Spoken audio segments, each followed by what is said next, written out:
ఉత్తరాంధ్రలో భానుడు బగబగ మండిపోతున్నాడు. పాటి ఉష్ణోగ్రతలు రికార్డు స్థాయిలో నమోదవుతున్నాయి. ఉదయం 8 గంటలు కూడా దాటకముందే ఎండలు మండిపోతున్నాయి. ఉక్కపోత ఎండ తీవ్రతతో ప్రజలు అల్లాడిపోతున్నారు. ప్రజలు అత్యవసరం అయితే తప్ప బయటకు వెళ్లవద్దని అధికారులు సూచించారు. ఉత్తరాంధ్ర జిల్లాలో ఎండల పరిస్థితిపై మరింత సమాచారం మా ప్రతినిధి రాజు అందిస్తారు. ఎండల తీవ్రత మరీ దారుణంగా ఉంది.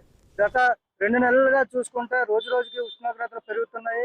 రికార్డు స్థాయిలో పగటి ఉష్ణోగ్రతలు నమోదవుతున్నాయి. ఒకవైపు ప్రజలు ఇబ్బంది పడుతున్నారు, మరోవైపు తప్పనిసరి పరిస్థితుల్లో రోడ్ల మీదకి రావాల్సిన పరిస్థితి అయితే ఏర్పడుతుంది. ఉదయం 6 గంటల నుంచే ఎండ తీవ్రత అయితే పెరుగుతున్న నేపథ్యంలో 11 గంటల అయ్యేసరికి కూడా రికార్డు స్థాయిలో 35 డిగ్రీల ఉష్ణోగ్రతలు అయితే నమోదవుతున్నాయి.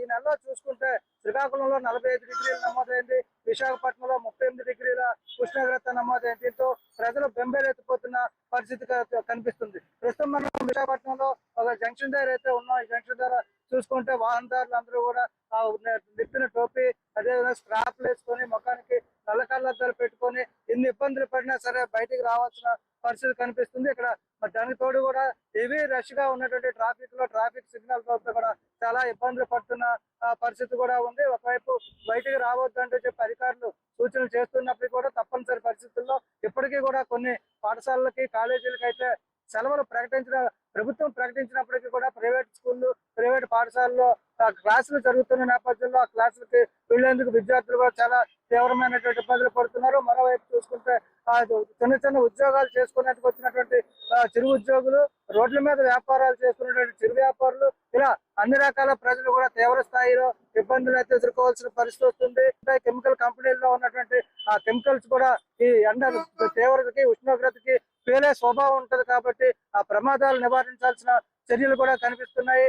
రోజు దినసరి కూలీలు, ఉపాధి కూలీలు, రోడ్ల మీద చిరు వ్యాపారాలు చేసుకున్నటువంటి ప్రజలు అందరూ కూడా తప్పనిసరి పరిస్థితుల్లో రోడ్ల మీదకి రావాల్సి ఉంటుంది. మరోవైపు చూసుకుంటే వేసవి సెలవులు వచ్చిన నేపథ్యంలో ప్రయాణాలు కూడా చేస్తున్న పరిస్థితి. దీంతో వడదెబ్బకి వేడి గాలులు వేస్తున్న నేపథ్యంలో వడదెబ్బకు కూడా గురయ్యే అవకాశాలు ఉన్నాయి. కాబట్టి ఎప్పుడు కూడా నిత్యం చేతిలో మంచినీళ్ళ బాటిల్ లేదంటే ఓఆర్ఎస్ ప్యాకెట్ లో పెట్టుకోవాలని చెప్పి కూడా వైద్యాధికారులు సూచిస్తున్నారు. ప్రజల్లో ట్రాఫిక్ నియంత్రణ చేసేందుకు ట్రాఫిక్ కానిస్టేబుల్ కూడా రోజంతా ఈ ఎండల్లో ఉండాల్సిన పరిస్థితి ఉంది.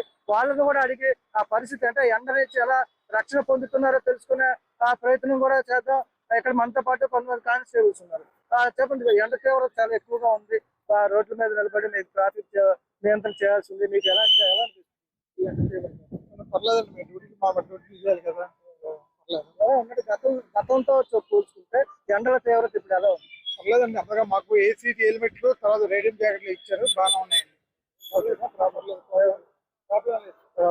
అదే చూసుకుంటే అయితే సిపి శంకరప్రసాద్ బాబుజీ కూడా కొంతవరకు పోలీస్ కానిస్టేబుల్ సమస్యల్ని గుర్తించి వాళ్ళకి అవసరమైనటువంటి ఏసీ హెల్మెట్లు, బ్లాక్ గ్లాసులు ఇవ్వడం కొంతవరకు వాళ్ళకి ఊరటనిచ్చిందని చెప్పుకోవచ్చు. అయితే సాధారణ ప్రజానీకం మాత్రం చాలా తీవ్రమైనటువంటి ఇబ్బందులు ఎదుర్కోవాల్సిన పరిస్థితి కనిపిస్తుంది.